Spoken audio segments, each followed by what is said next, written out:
Chegamos ao quarto e último bloco e vamos seguir a nossa conversa com o professor Bedak. Professor Bedak, uma outra questão que tem merecido muita reflexão é a questão da diferença dos efeitos da coisa julgada e da antecipação estável, conforme previsto no 304, parágrafo 5º. O que o senhor pensa a respeito disso? Bom, vamos por partes, né? Como dizia o esquartejador. O que é a coisa julgada? A coisa julgada é a qualidade atribuída a uma decisão judicial, sentença ou acordo, em razão da qual essa decisão torna-se imutável, né? Qualidade por quê? Até então eu tenho uma decisão mutável. A partir da coisa julgada, ela se torna imutável, altera esse elemento, esse qualificativo da sentença, né? Até a gente poderia utilizar uma linguagem adotada por um político há algum tempo e que acabou sendo adotada pelos dicionaristas, né? Ela se tornou imexível. Está no dicionário.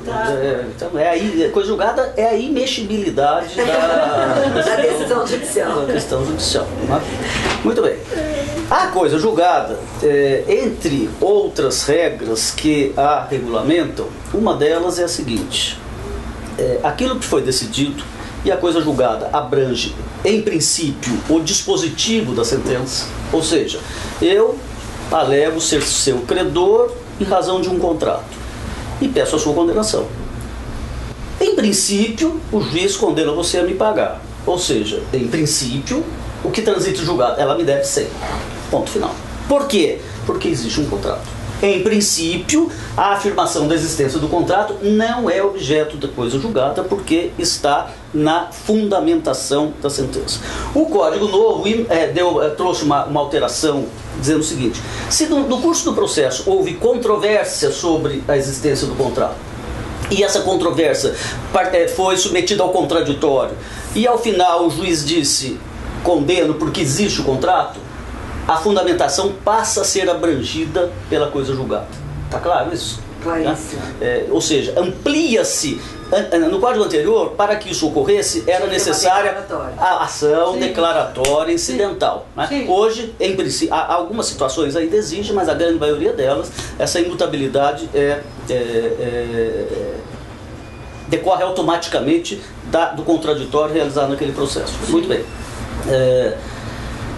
Qual é a razão de ser dessa imutabilidade do Instituto da Coisa Julgada? Segurança jurídica. Basicamente é isso, é um instituto eminentemente pragmático para evitar que aquelas discussões se eternizem e acabem comprometendo a própria segurança dos negócios jurídicos, né?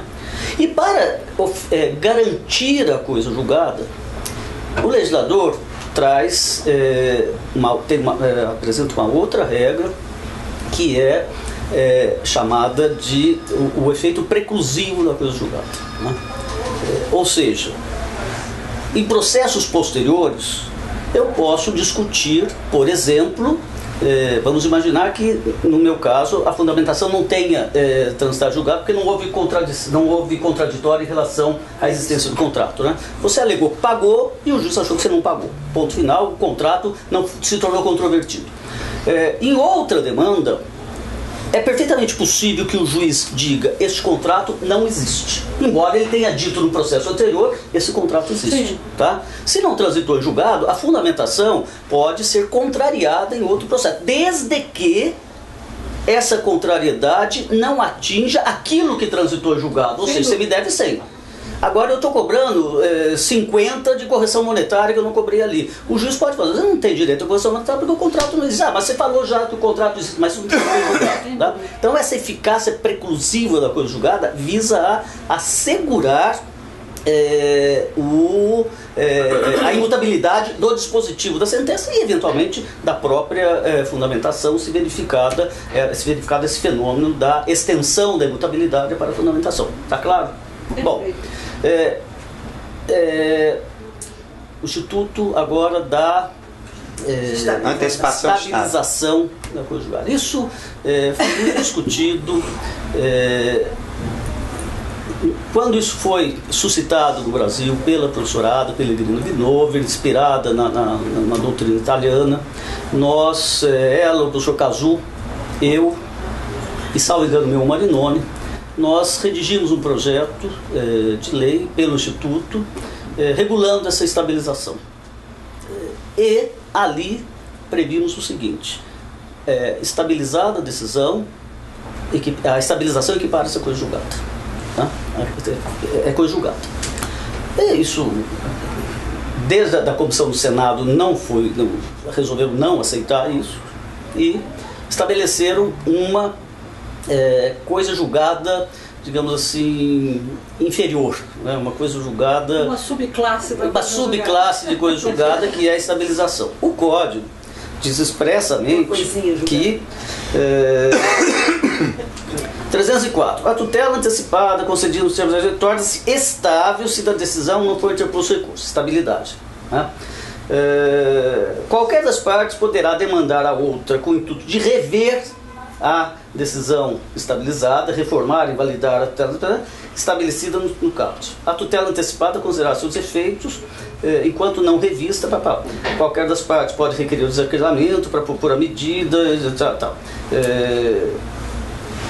Esse direito de propor a demanda, ele extingue-se em 2 anos, decadência. Não pode mais propor ação, tá? Em 2 anos. Até 2 anos eu tenho uma estabilização relativa. Né?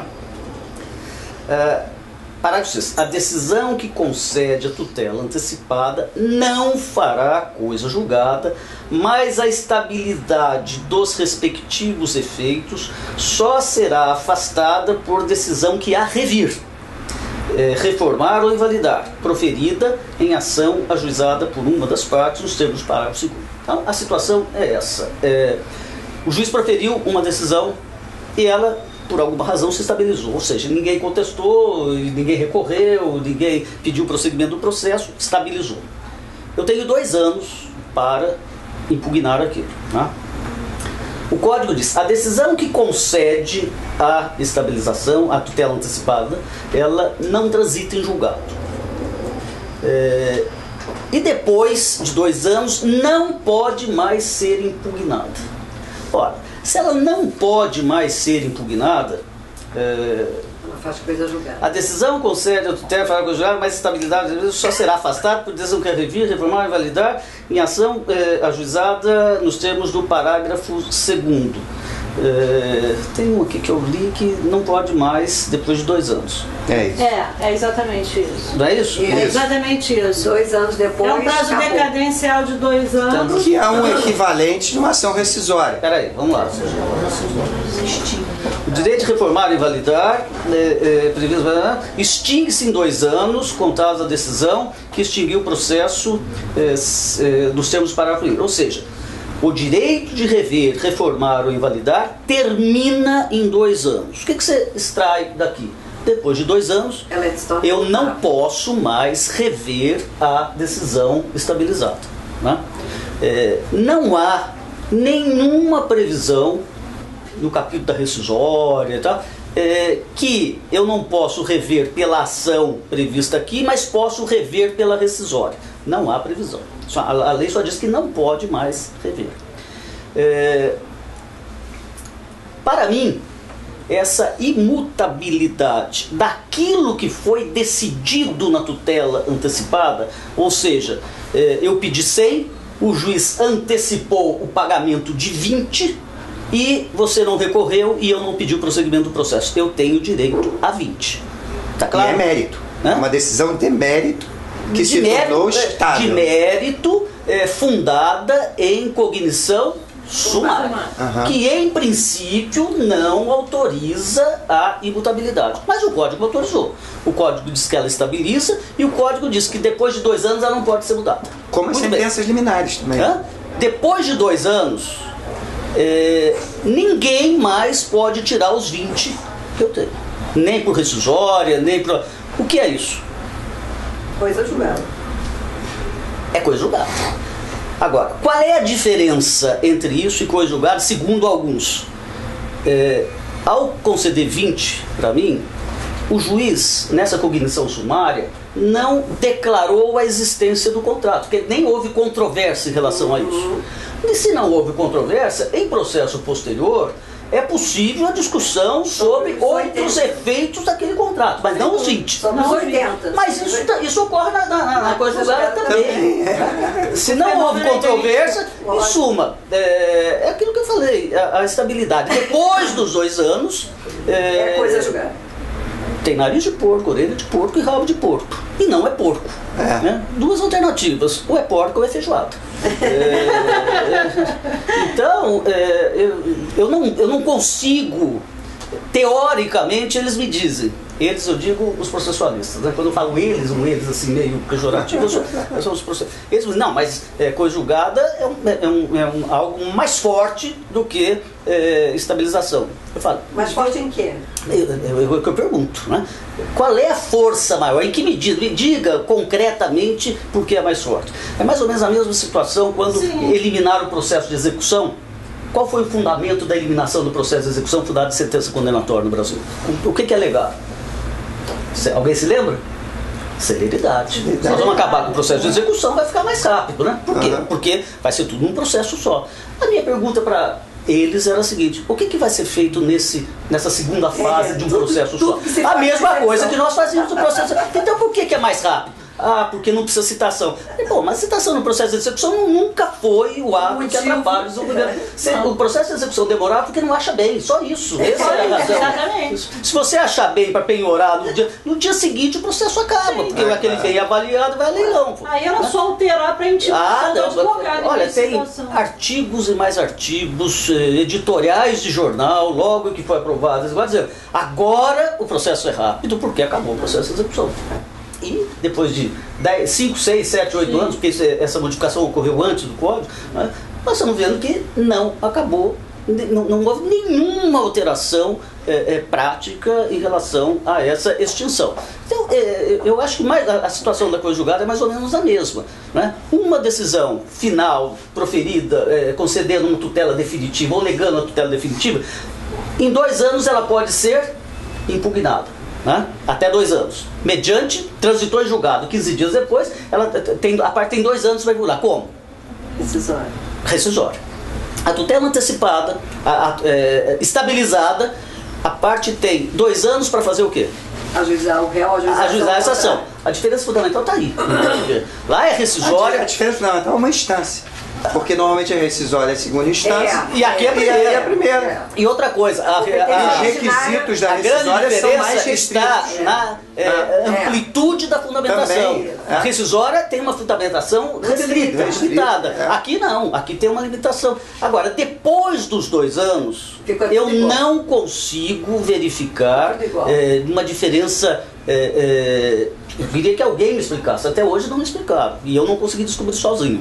Entre coisa julgada e estabilização depois dos 2 anos. Né? A resposta que eu obtive até hoje foi a seguinte: é diferente. Por que é diferente? Porque uma é coisa julgada, a outra é estabilização. O que foi julgada? Uma estabilização não é coisa julgada. Eu acho que a melhor resposta é dizer: não é coisa julgada porque a lei diz que não é. Porque não tem outro motivo.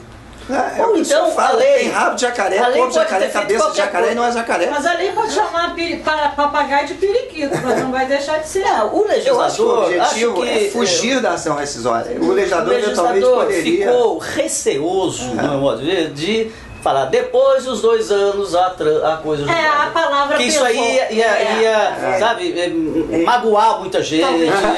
Assustar. Agora, professor, tem um tema relacionado a esse que é muito interessante. Veja bem, desculpa, eu só quero ressaltar que é a minha opinião, que não é unânime. Né? Eu não sei se é majoritário ou não. Mas é bastante razoável. Não, muito razoável. Eu também, eu concordo 100%. Eu também concordo, é super razoável. Não vejo razão para se fazer essa distinção.